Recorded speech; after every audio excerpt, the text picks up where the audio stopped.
Eder. Mac. Pallister. Conoscevo Liliana almeno dal 1995. L'ho conosciuta attraverso mio marito che conosceva, a sua volta, suo marito Visintin Sebastiano. La prima volta che l'ho incontrata è stato alla sagra di Sant'Anna a Gorizia. Dopo circa 1 o 2 anni ci siamo incontrati nuovamente e si è instaurata un'amicizia ed una frequentazione tra le nostre 2 coppie. Successivamente anche insieme ad altre coppie di amici. Era più frequente che venissero loro a casa nostra, quasi sempre senza preavvisarci, che noi far visita a loro. Abbiamo fatto anche delle vacanze insieme in Austria ed in altri posti.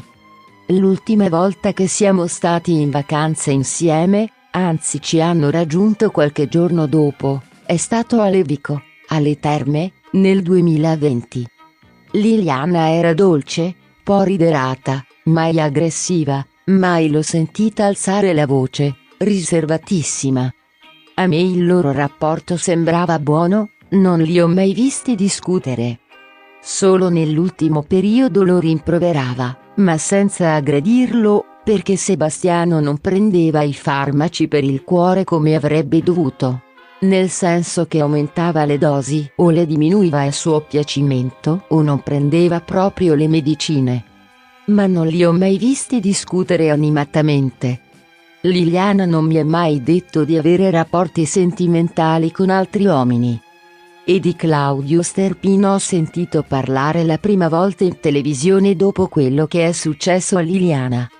A lei l'ho vista per l'ultima volta il giorno 8 dicembre, ad un pranzo a casa mia tra amici, eravamo in più persone. Sebastiano e Liliana mi sono parsi più strani del solito. Lei era più taciturna e seria mentre lui era nervoso. Liliana era solita giocare con una bambina con cui era molto legata ed invece, quel giorno, restava sulle sue. Ho pensato che fossero così perché sapevo che Sebastiano aveva avuto da ridire, qualche giorno prima, con una coppia di amici, Enzo ed Adriana, amica di vecchia data di Liliana, che, coincidenza, a quel pranzo, erano seduti proprio davanti a loro. So che avevano discusso per banalità, niente di particolare. Liliana l'ho vista sempre con la fede al dito, però non saprei dire se anche nell'ultimo periodo l'avesse. Sono particolari che poi, nella normalità, uno non osserva più. Era sempre piena di anelli e braccialetti di ogni tipo, di corda, colorati e cose del genere. Non ricordo nemmeno che orologi indossasse, però potrei verificare nelle foto che abbiamo io e mio marito.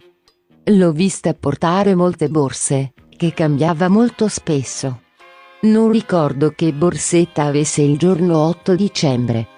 Ormai la famosa borsetta di cui parlano in TV gliela avevo vista portare nell'ultimo periodo.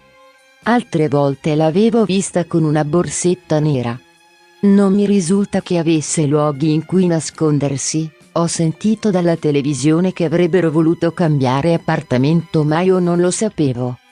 Non posso dire se avesse sempre con sé una bottiglietta d'acqua in borsetta, però sono sicura che l'avesse o in macchina o sulla bici quando venivano da noi con quest'ultimo mezzo.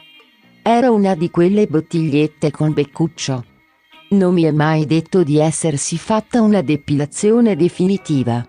Che io mi ricordi non mi ha mai parlato dell'ex ospedale psichiatrico. Mi diceva che andavano in posti dove c'erano rosetti e fiori, ma non so se si riferisse a quel posto. Non mi ha parlato mai di altri uomini, lei era molto riservata, anzi, direi, troppo riservata. Solo a grandi linee mi ha parlato delle sue giornate, chiacchierando dopo un pranzo o una cena o comunque dopo che ci eravamo visti. Magari capitava che Sebastiano le dicesse domani devo consegnare i coltelli o andare in qualche posto e lei rispondeva allora io potrei andare a trovare qualche amica o altre cose del genere. So che, a volte, restava anche fuori a pranzo con qualche amica e poi rientrava a casa nel pomeriggio verso le 15:30 o le 16 io, a volte, anche più tardi. Io l'ho vista che le aveva 2 cellulari, uno diceva che le serviva per i social ed uno per le comunicazioni. Le volte che sono andata a casa sua ho notato che i telefoni erano sempre nel soggiorno, appoggiati su un piccolo mobiletto. La borsetta non ho mai visto dove la tenesse. Con i suoi familiari aveva un bellissimo rapporto con il fratello Sergio e con la nipote Veronica, mi parlava della laurea di quest'ultima e cose del genere. Aveva un buon rapporto anche con la cugina Silvia Radin. Mi ha detto che aiutava economicamente il fratello, non so però in che termini, e questo infastidiva molto Sebastiano, ma non ne conosco il motivo. Dei parenti di Liliana ho conosciuto personalmente solo la cugina che abita in Slovenia, Silvia Radin, ma tanto tempo fa, credo sia stato all'inizio della nostra conoscenza. Al funerale di Liliana non mi ha neanche riconosciuto e nemmeno si ricordava di noi. Non mi ha invece mai confidato che tipo di rapporto avesse con i familiari di Sebastiano. Sebastiano l'ho visto per l'ultima volta il giorno di Santo Stefano quando è venuto a pranzo da noi. Qualche giorno prima di Natale è venuto a portare gli hard disk, chiedendo a mio marito di custodirli.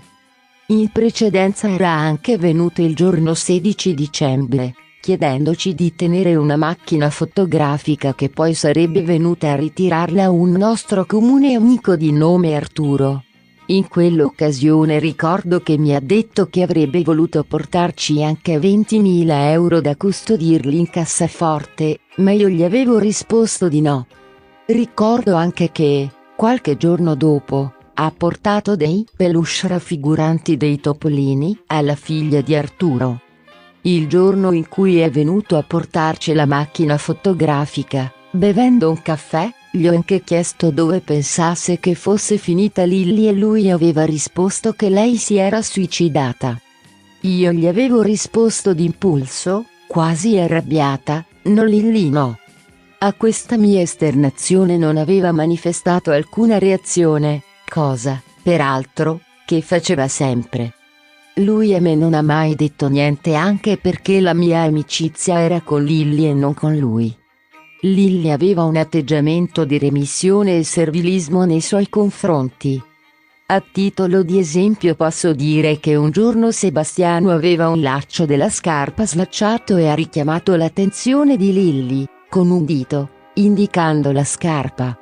Lei si era chinata e, senza batter ciglio, gliela aveva allacciata. Lo avevo detto a Lilly perché mantenesse un comportamento così servente e lei mi aveva risposto che era meglio così perché questo qua, intendendo Sebastiano, era pazzo. Non so se avessero denaro in casa però, come ho detto prima, quel giorno della macchina fotografica, Sebastiano mi aveva detto che avrebbe voluto portarci 20.000 euro da custodirgli. Mi ha anche chiesto, a volte, se avremmo avuto bisogno di soldi, lui ce li avrebbe prestati. So che lui arrottava a coltelli. Chiedeva anche a noi se avevamo coltelli da affilare. Lui aveva detto che percepiva, a volte, anche 400 euro a settimana ma variava a seconda del periodo. So che lui ha un figlio di nome Pier Giorgio ma che non ha buoni rapporti con lui e che criticava sempre. È capitato che fossimo andati a cena, in compagnia, nel locale Dolina che Pier Giorgio gestiva. Sebastiano, dopo aver pagato il conto, aveva detto, guarda qua Pier Giorgio, gli ho prestato 5.000 euro e lui mi fa pagare il conto. Sebastiano si lamentava sempre dei parenti di lei perché aiutava economicamente il fratello Sergio. So che faceva loro visita, ogni tanto, insieme a Liliana ma solo per far contenta quest'ultima. Suo figlio l'ho visto quando siamo andati a mangiare nel suo locale. Poi non ricordo di averlo più visto. Liliana non mi ha mai detto che dava soldi a Pier Giorgio, solo una volta mi aveva detto che era stufa di dover pagare le sue multe, ma non so a cosa si riferisse né a quanti soldi. Di Fulvio Covalero non mi ha mai parlato. Né di altri amici. Ehi, non dimenticare di iscriverti a questo canale.